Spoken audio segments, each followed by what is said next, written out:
Ladies and gentlemen, if I can have your attention, please. We're getting down to the business end of proceedings. So it's my job right now just to briefly introduce the Shadow Treasurer, Chris Bowen. In the format, we'll have a question and answer session after this. And normally, as Barton touched on, it's restricted to working members of the press gallery, but I think 75 or 90% of those are on the road, of course, with the election campaign, so we may throw things open to the floor today. Anyway, as far as Chris Bowen is concerned, Chris entered Parliament in 2004 and has held a wide range of portfolios, including serving as Treasurer, Minister for Human Services, Minister for Immigration, Minister for Financial Services, Assistant Treasurer, Minister for Competition Policy, and I'll run out of breath shortly, Minister for Small Business and Minister for Tertiary Education. He's been responsible for a range of significant policy reform programs in these portfolios. He served as interim leader of the Labor Party and acting leader of the opposition following the 2013 federal election and has been Shadow Treasurer since 2013. Prior to Parliament, Mr Bowen served on the Fairfield Council for 9 years and is a former Mayor and President of the Western Sydney Councils. He has a Bachelor of Economics, a Master's in International Relations and is in the final stages of completing a Diploma in Modern Languages, Bahasa Indonesia. So, obviously an underachiever. But let's please welcome, at this point, Chris Bowen to the stage, or Selamat Datang.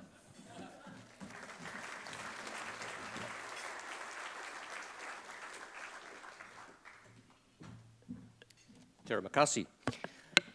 I acknowledge the traditional owners of the land on which we gather, the Turrbal people, and pay my respects to elders past, present and emerging.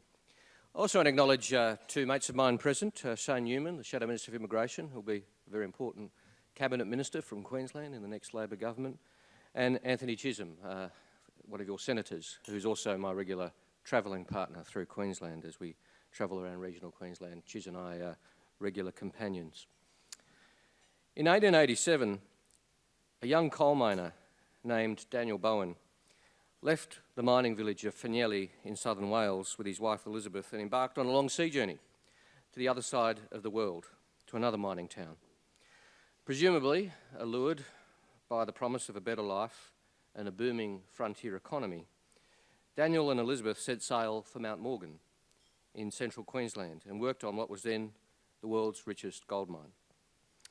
I go back to Mount Morgan occasionally and call in my great-great-grandfather's grave and thank him for the brave decision to come to a place which was about as different as southern Wales as you could possibly imagine in 1887.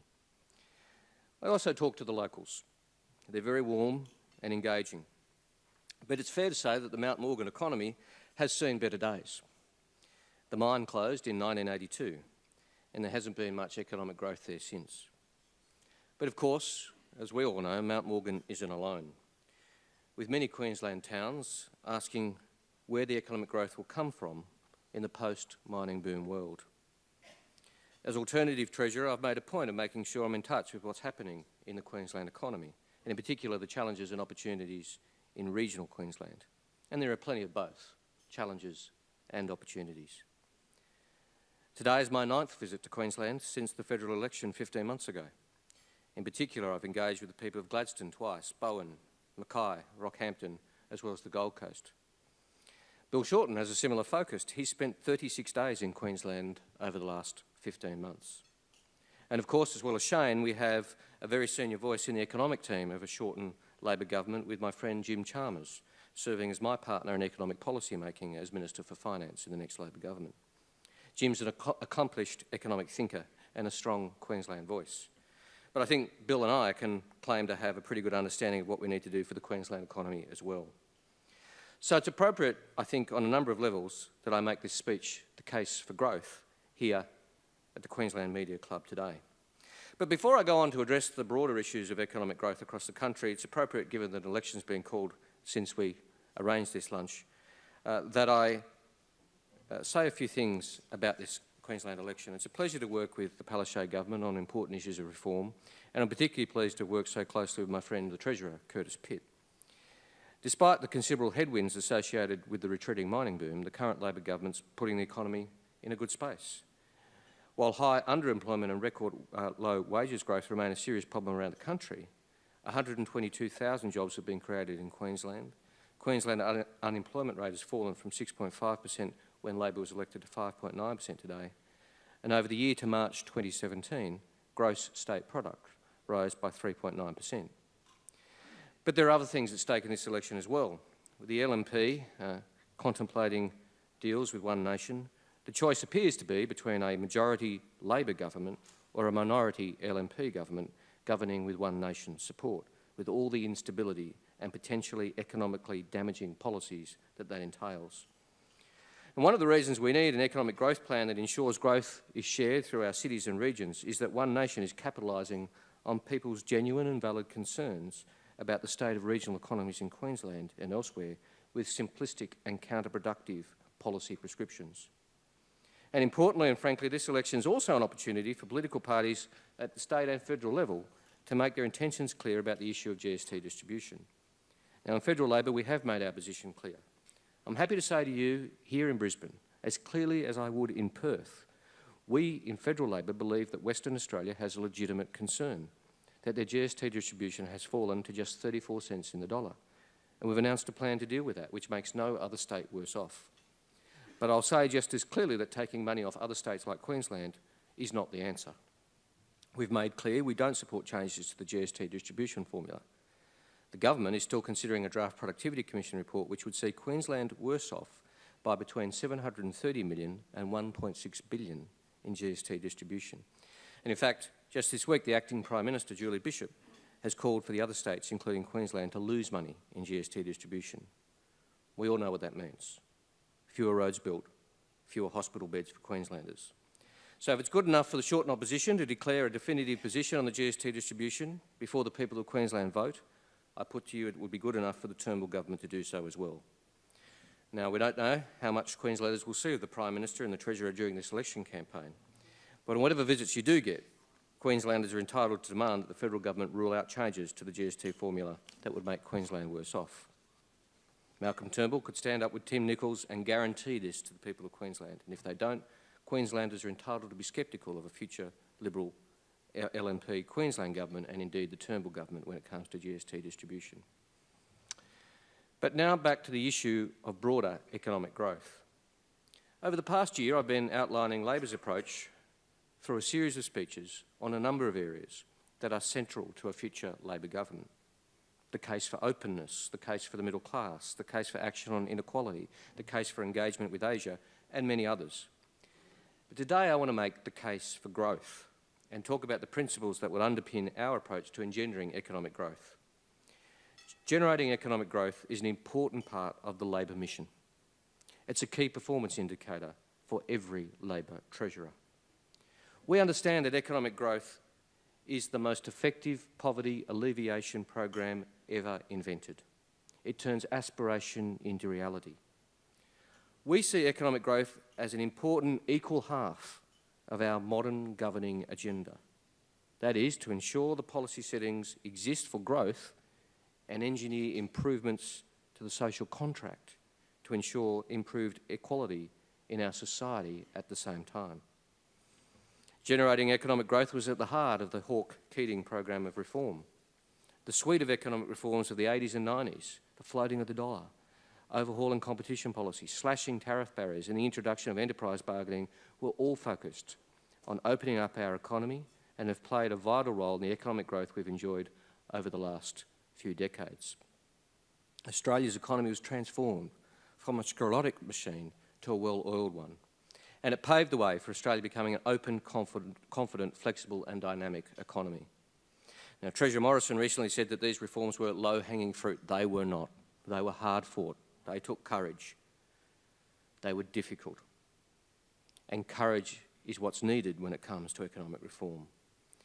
And economic growth was, of course, also the reason behind the Rudd-Swan agenda of keeping Australia out of recession in the face of the worst economic circumstances in 70 years. And it will equally be an important part of the agenda of the Shorten Labor government. The modern story of economic growth is one of Australian exceptionalism. 26 years of uninterrupted economic growth is unprecedented in our history and almost unprecedented for any developed country anywhere in the world. Maintaining that exceptionalism will be a challenge for the next government and will be an important part of our agenda in government. Economic growth has been below trend for the last few years. After all the talk of growth from the current government, 2016-17 turned out to be the slowest annual growth since the global financial crisis. Australia outperformed the rest of the world during the GFC when it comes to growth and unemployment. Now, the world leads us. Between 2007 and 2013, Australia's GDP per capita grew faster than New Zealand, the United Kingdom, US and the OECD as a whole. Since then, Australia's GDP per capita has grown at a slower rate than all these economies and has lagged behind the OECD average. So I want to turn now to the approach the Shorten Labor government would take to economic growth and national productivity in a more detailed way. We have an approach which contrasts with the current government. The current government has a one-point plan when it comes to economic growth, the corporate tax cut. Now, I'll deal with that in more detail towards the end of the speech, but suffice it to say we have a different plan, a more comprehensive approach to growth. And there are three strands of that approach that I want to address today. Firstly, human capital, investing in our people in a time of rapid technological change. Secondly, future Asia. And thirdly, making our federation work better. Firstly, on human capital. There's no shortage of cliches and homilies that politicians can provide about our people being our most important resource and the importance of investment in future generations. But these sentiments have to be backed by bold policy. As Reserve Bank Governor Philip Lowe has pointed out, how we prosper in the future, and I quote, depends increasingly on investment not in physical capital, but in human capital. And the quality of our human capital is critical to our ability to solve complex problems, to develop and use technology, to deliver premium quality goods and services, and respond quickly and well to an ever-changing world. Or the Business Council has said, it has never been more important for all Australians to have the opportunity to develop knowledge and skills that will allow them to be effective and productive in jobs and workplaces of the future. We agree. Investment in education, including keeping higher education affordable and accessible, and continued skills formation has been at the forefront of our policy development, and it will be fundamental to our reforming approach in office. Now, last week the federal government launched a Productivity Commission review of productivity. Now, it's normal for oppositions to criticise government reports and demands that governments rule out particular recommendations. We haven't done that in relation to this report, and we won't. On the contrary, we see the Commission's report as a serious contribution and one that's in keeping with our general approach to growth. Indeed, it's a strong endorsement of our philosophy that investment in human capital is the key to both productivity and growth. We agree with the Commission when it says in the report's opening pages that health inequalities and educational underperformance present big opportunities for Australia. And we also fundamentally agree with the Productivity Commission when it says in relation to education, and I quote, if we had to pick one thing to improve, it must be skills formation. Now, when we were in office, the Rudd government ensured that investment in human capital was at the centrepiece of the COAG agenda in 2008. By contrast, the last 5 years have been 5 wasted years when it comes to human capital policy reform. That's why both schools and vocational education policy have been prominent in our policy development. We believe clearly that our schools are chronically underfunded. And more than that, we need a model which is genuinely needs-based. Lifting the educational results of children from lower socioeconomic backgrounds drives us as a matter of social justice, but it's also important economic policy. The most recent PISA readings confirm that Australia's performance across maths, science and reading ability has gone backwards over the last 10 years. And making that worse, disadvantaged kids remain a full 3 years behind wealthier cohorts. 3 years. This is a vital economic reform, fixing that problem. As you know, our schools funding policy will see $17 billion more invested in schools over the next decade, and a genuine needs-based funding model to tackle this problem. But that's not enough. In addition, we've outlined comprehensive policies to improve outcomes in vocational education and training. Bill's outlined our approach. We'll invest an additional $637 million in TAFE and vocational education, reversing the government's 2017 budget cuts in full. We'll guarantee 2/3 of public vocational education funding goes through TAFE. We'll establish Building TAFE for the Future Fund to revitalise TAFE campuses and facilities in regional and outer metropolitan areas. Of course, one of the reasons we see revolutionising the school's funding model and improving lifelong learning and vocational education and training as so important is that we need to equip the workforce, both now and in the future, with the skills they need to be masters, not victims, of the most rapidly changing economic and technical environment that is imaginable. Contrary to the 5 minutes of innovation sunshine we saw under the Turnbull government, Labor's been championing innovation unashamedly because it's a critical enabler of productivity and future economic growth. In my Shadow Treasurer's reply to the 2014 budget at the National Press Club, I used half the speech to outline the importance of innovation to the economy. I reprised the same theme in my 2015 budget reply. This is all about innovation working for our economy, including regional economies like Central and North Queensland. It's been a major priority for us as we prepare for government. That's why last term, Labor committed to establishing a regional innovation fund to kickstart initiatives to expand the role of Australia's regions in contributing to the national innovation effort. But this is also exactly why we so desperately need an education and skills system where workers from all over the country, cities and regions can access learning that matches the jobs that will be on offer in the future. If we don't have the skills in the new economy, we won't be able to participate, which will be devastating to economic growth, not to mention inequality. For example, recent work by PwC estimates that if Australia's employment rate for workers aged over 55 was to increase to Swedish levels, the potential gains could be 4.7% of GDP. But that won't happen if they're not constantly re-skilled. This is also why we've set out to build a proper national broadband network when we're in office. This was an investment to dramatically bridge the tyranny of distance that often hinders the free flow of services, information, capital and labour, particularly in regional centres, seeking to diversify their economies towards greater mix of services. Now, of course, the government abandoned the fibre NBN to the premise on the false pretence that they could deliver a copper alternative for $29.5 billion and provide every Australian with access to it by the end of 2016. That was the promise. Faster and cheaper. The NBN is now expected to cost $49 billion and be completed not until 2020. So this was an opportunity that was squandered for all the wrong reasons. I now want to turn to economic engagement with our region. Now, a few weeks ago, I outlined the case for engaging with Asia and Labor's future Asia policy. I cannot emphasise enough how important this deeper engagement is to our economic growth strategy. In 1989, nearly 30 years ago, Ross Garnaut argued rightly for a significant step up in our engagement through his report on the North Asian ascendancy. 5 years ago, under the former Labor government, we released the Australia in the Asian Century White Paper. And yet we as a country continue to pay the Asian Century lip service. This has to change.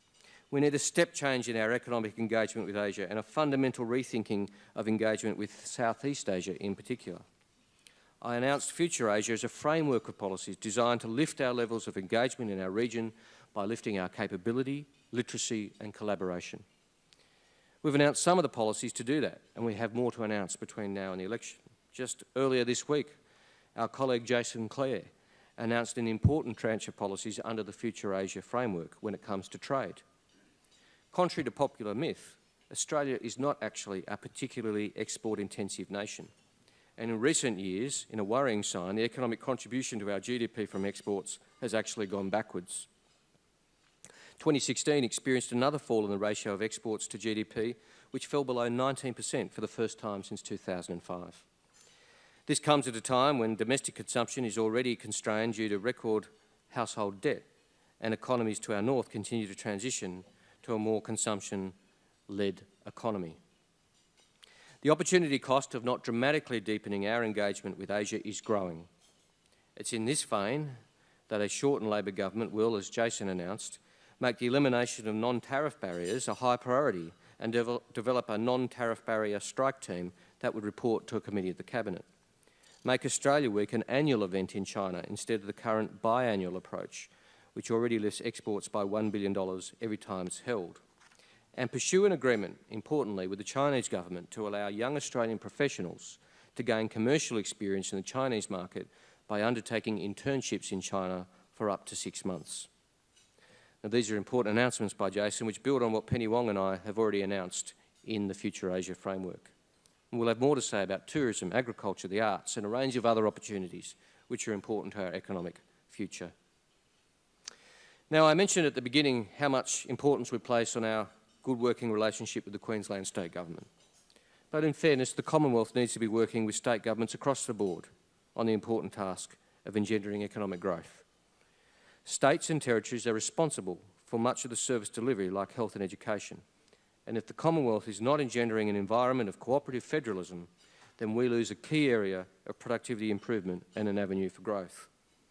Again, the Productivity Commission had an important contribution to make in its report last week, highlighting the importance of the states to effective reform and recommending a joint formal Commonwealth state reform agenda to be agreed, with progress monitored and reported on by an independent body.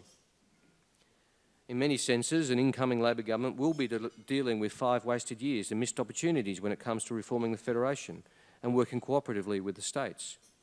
Tony Abbott was elected on a promise of a Federation white paper. And like the tax reform white paper, it was scrapped by Malcolm Turnbull. The first Liberal budget in 2014 contained $80 billion worth of cuts to health and education that the state premiers and treasurers first heard about when they tuned in to watch the budget. And things haven't really improved.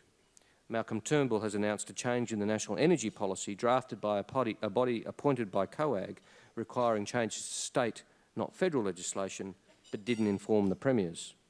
And in the last sitting week, Scott Morrison introduced final legislation to the House without any consultation, which fundamentally changed the federal-state housing agreements.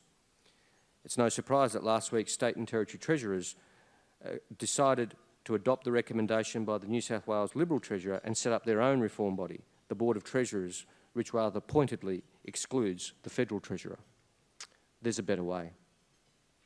Whether it be tax reform, housing affordability, working cooperatively with the states on identifying vital nation-building infrastructure, or working to lift Asian literacy through our school system, there's much to do.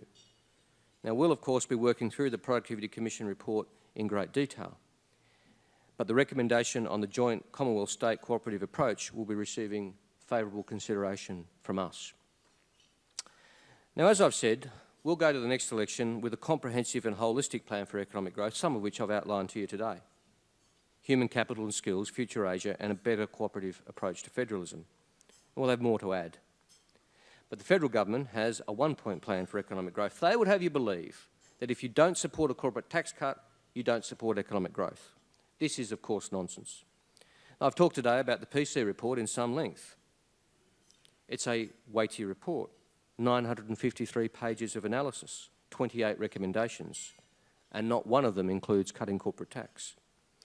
They've been given a broad terms of reference, and the Productivity Commission barely even mentioned company tax, let alone recommending a cut as the best way to boost productivity and growth. Now, this might be because the historical evidence doesn't actually support the claim that a corporate tax cut is the only game in town.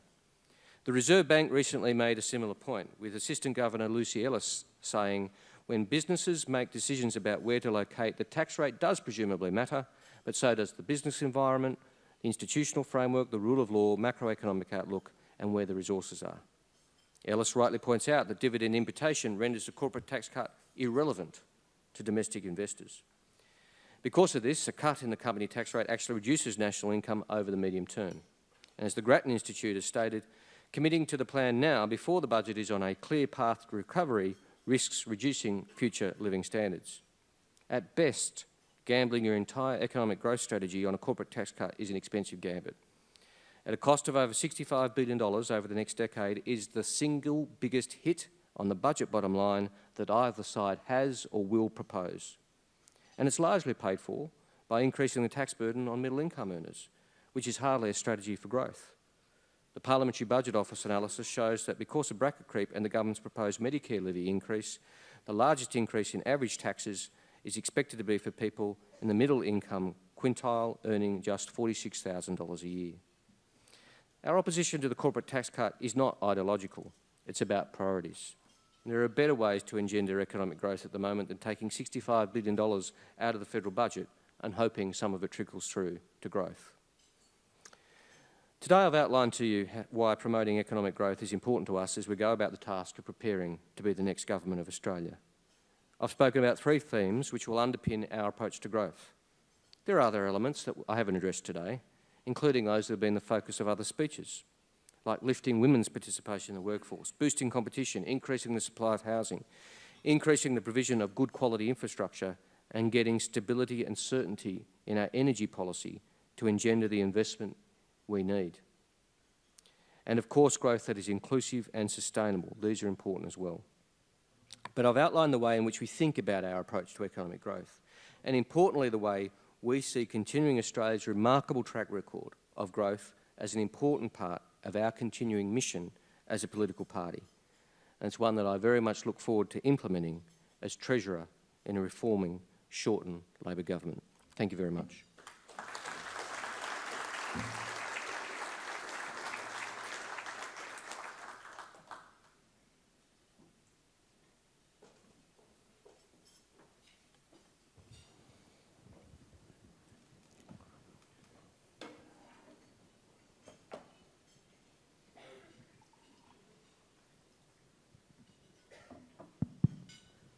Thanks for that, Chris.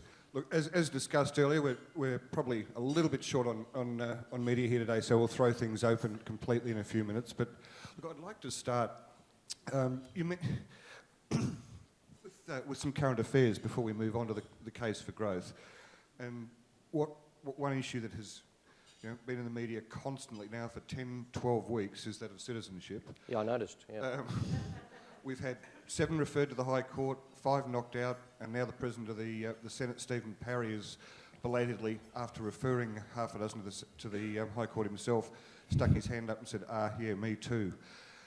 Chris Bowen, in terms of public confidence, now is it time for a full audit of all parliamentarians?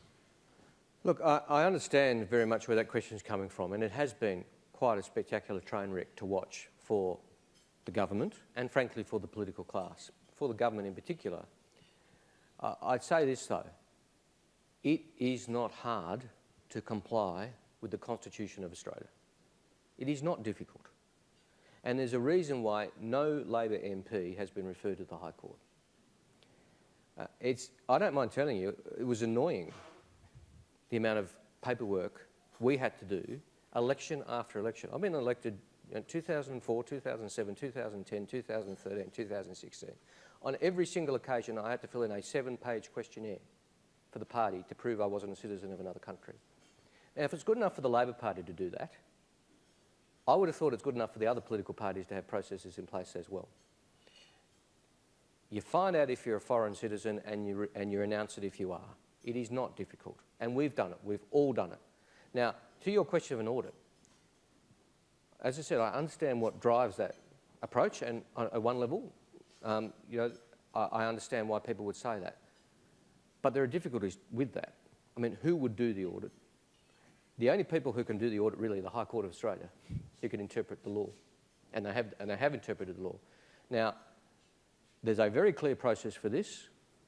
If a member of Parliament has a problem, they disclose it, and it gets referred to the High Court, and the High Court decides it. That's the audit. Those referrals are done not on a partisan basis. We don't refer Liberals and Liberals don't refer us. They're done on a national interest basis. And that's the only way it can be, really. It's the only way it can be done. And I can assure you that every Labor member has been checked and rechecked, and not only by ourselves. I mean, journalists have gone through our birth records. The Liberal Party's probably gone through our birth records, and not one of us has a case been made that we should be referred to the High Court. Not one. Because all the checks and balances have been in place for us for a long time. And I can tell you, at the time, it was annoying. That 7-page form asking, where our parents were born, our grandparents were born, where our spouses are born, where our spouses' grandparents are born. I have to check every time. I can't remember where my spouse's grandparents were born. I have to ring up and ask every single time. I'm now rather grateful that we've been through that process. So it's a definite no, I gather from that. Look, let's move to the Queensland election, where I think you said the most likely outcomes are either a majority Palaszczuk Labor government, or the LNP perhaps forming government with the support of One Nation. Should Ms Palaszczuk fall just short of the line of majority government, but be in a position to form the government with the support of One Nation in terms of supply and confidence, what would your advice be to her? Labor governs alone or not at all. That's the model. That's the model we've had federally since World War II. And if neither major party has a majority, then the governing party contests their numbers on the House, on the floor of the House. That's the Westminster tradition. And how individual members vote is a matter for them. Who they intend, who they choose to give supply to. But what I think Anastasia has made very clear, and we in Federal Labor strongly endorse, is no deals, no concessions, no arrangements, no coalitions, no alliances. I'm trying to think of any other words to cover the field, but you get the drift. With One Nation, because I mean they are fundamentally believe in policies which are just completely diametrically opposed to what we believe are good for the country and good for the state, and it's just unthinkable that we would enter into any arrangements. And Anastasia's made that very, very clear. And I think, frankly, it would be better if both what I call the parties of government, who, at both levels, federal and state, the parties of government are us and the LNP. And if both parties of government had a joint approach to that, I think it would be better for the body politic and for our general level of political stability. You can understand, there's no denying the One Nation phenomenon, the support level in Queensland at the moment. You touched on Mount Morgan and the frustration in many regional centres. What would you say to an angry, disenfranchised regional voter who's heard too many slogans, too many empty promises, wants to vote One Nation? What would you say to them? There are legitimate concerns with illegitimate solutions. And people in regional economies have every right to be annoyed, frustrated, angry.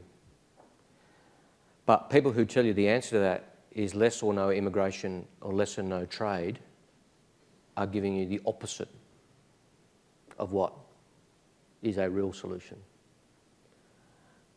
Less immigration is not the answer for North Queensland. Less trade is clearly not the answer for Central and North Queensland. Will that sort of reasoning, though, bite with the I don't like it mentality? I'm not here suggesting to you it's easy, but I am suggesting to you that it has to be done. But the other thing that has to be done is provide better solutions, investment in regional areas, jobs plans. Make clear that we get the message. We hear you. That's why Anthony and I and Bill and the whole team spend so much time in regional Queensland listening to those concerns, so we can then develop the policy which has an answer. We've got our $1 billion North Queensland Tourism, North Australia Tourism Fund, for example. That's the sort of thing that we need to be providing. It's not an Australian phenomenon. Around the world, populists are on the march. Isolationists on the march. And they are tapping into concerns about rising income inequality, stagnant wages growth, and mixing in cultural concerns with that economic message. Our task as internationalists, as people who believe in an open economy, people who believe that engaging with the rest of the world lifts our economic growth, our task is to sell that message, to sell it effectively, but also to ensure that the growth is being shared. I mean, one of the points I make, I didn't make it explicitly in this speech, is that one of the reasons people have a right to be concerned is that economic growth has not been working for everyone. 50% of all jobs created in Australia in the last 10 years, fully 50% have been created within 2 kilometres of the Sydney or Melbourne post offices.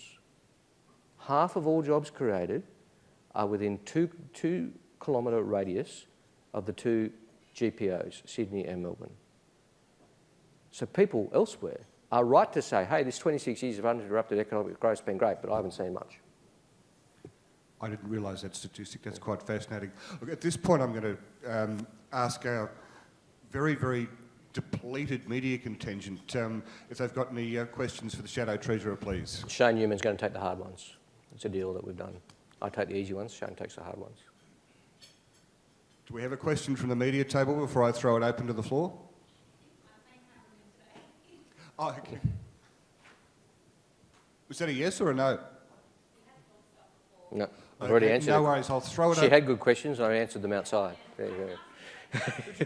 You can go again if you want. Otherwise, I'm You've going got to throw it questions, open to the floor over here, please.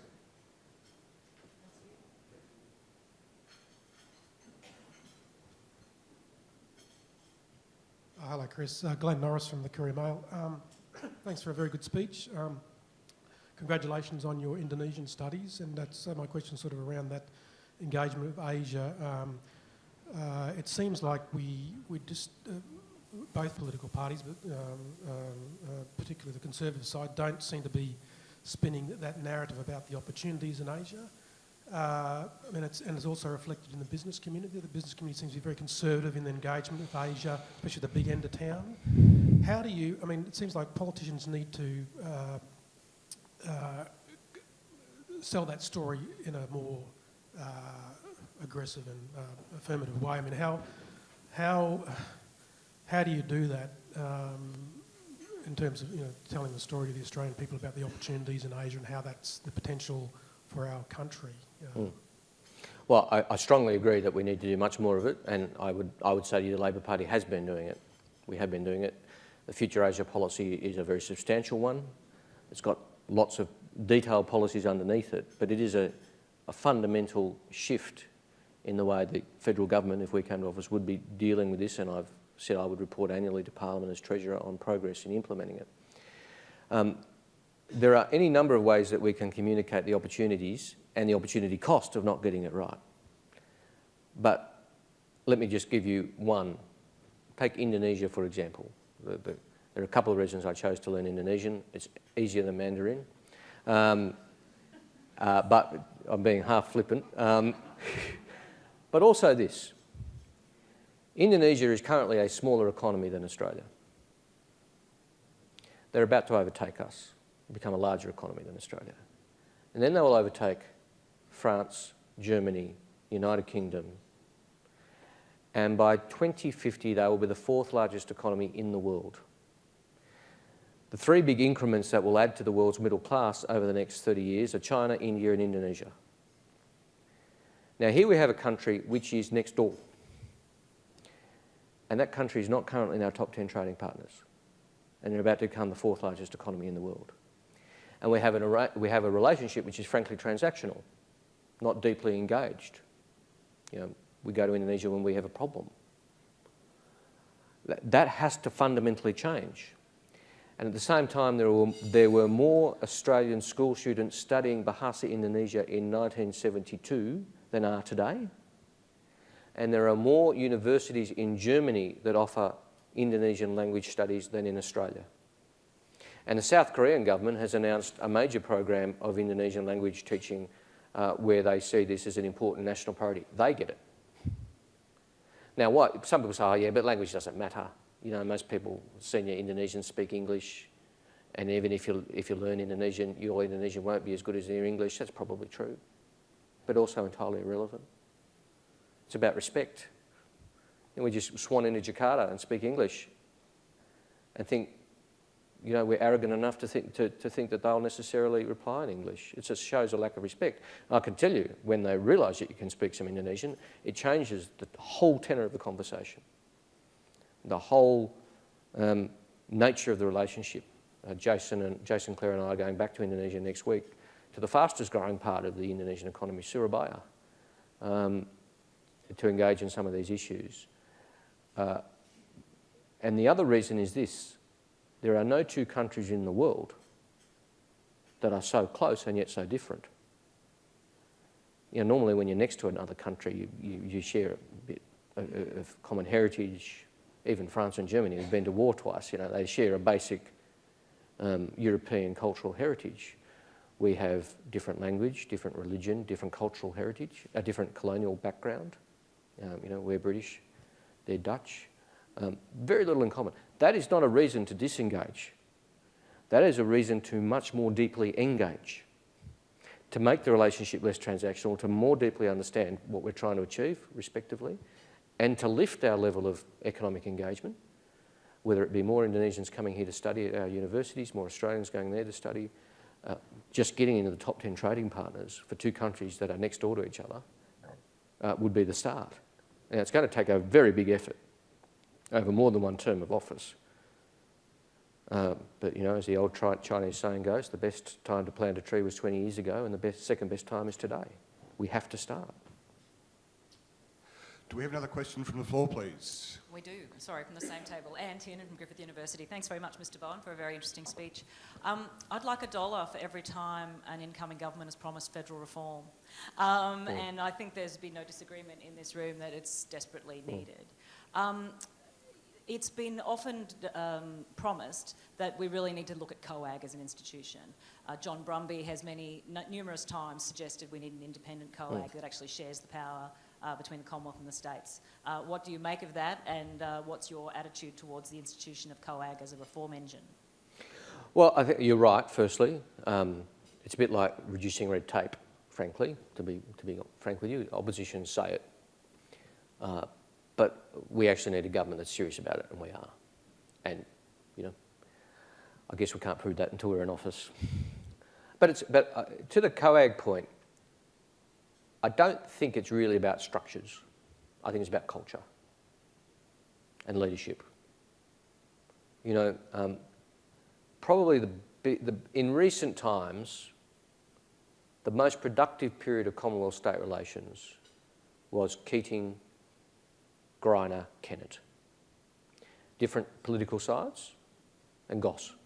Yeah, different political persuasions, but all cared about the national interest and all believed in getting on with it, and frankly didn't mind taking a risk in a bit of a political fight.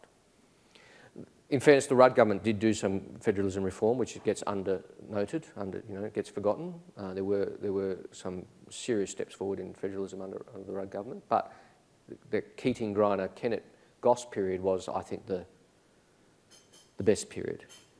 And my point about that is they didn't have a structure, they didn't have a committee, they had the Premier's Conference and COAG, but it was much more, they didn't need that to get it done. It was the culture that they brought to the enterprise. All of them were political brawlers, all of them could have and win an argument, but they could also get around a table and sort out a problem.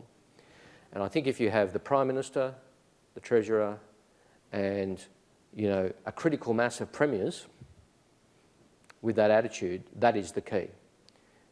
Now, yes, you can do the other things, like, you know, you can try and empower the COAG Secretariat a bit more, you can have the reform agenda agreed. I mean, that's not unimportant, but it will get you nowhere if the culture's not right. And it is necessary, if you look at the world's great federations, it's us, Germany, Canada, the United States, and India. And we do not do it as well as some of the others. We do it better than some. We arguably do it better than the United States, but we're not world's best practice. And we have to improve that. All right, I think we've got time for one more if there's another question from the floor somewhere. Yes, thank you. Hello, Chris. Charles Burke, and I'm not from the media, and I'm going to ask a question with regards to a part of human capital that you didn't necessarily touch on. You spoke about education and working towards a future. You spoke about the existing workforce and creating opportunities for productivity growth and jobs. I'd just like to talk about another element which is vitally important, and that's retirement. And you spoke about some Keating and Hawke changes and programs and initiatives, and in particular, in a Paul Keating government, the implementation of superannuation guarantee, which this country has now embraced, and there is hundreds and hundreds of billions of dollars worth of average workers' funds tied up in superannuation. I'd just like to touch on over the last number of years, and particularly coming from an industry super fund perspective, we've seen continual transformation and legislative change in that space, which for many of us, having looked at our returns, double-digit returns, 3, 5, 7 and 10-year periods, even taking into account the global financial crisis. We are constantly under pressure where those members and those workers' funds are being eaten up simply in compliance where there is a disconnection between legislative change and counterintuitive interpretation by the likes of APRA into how to implement that. I'd just be interested if you had any comments on a shortened government's view on superannuation and whether we could look towards a future of being able to ensure some clarity which will ultimately benefit retirees and put more money in their pocket. Yes, I'll try and be brief. But you're right. So we have a superannuation policy we've announced we would implement.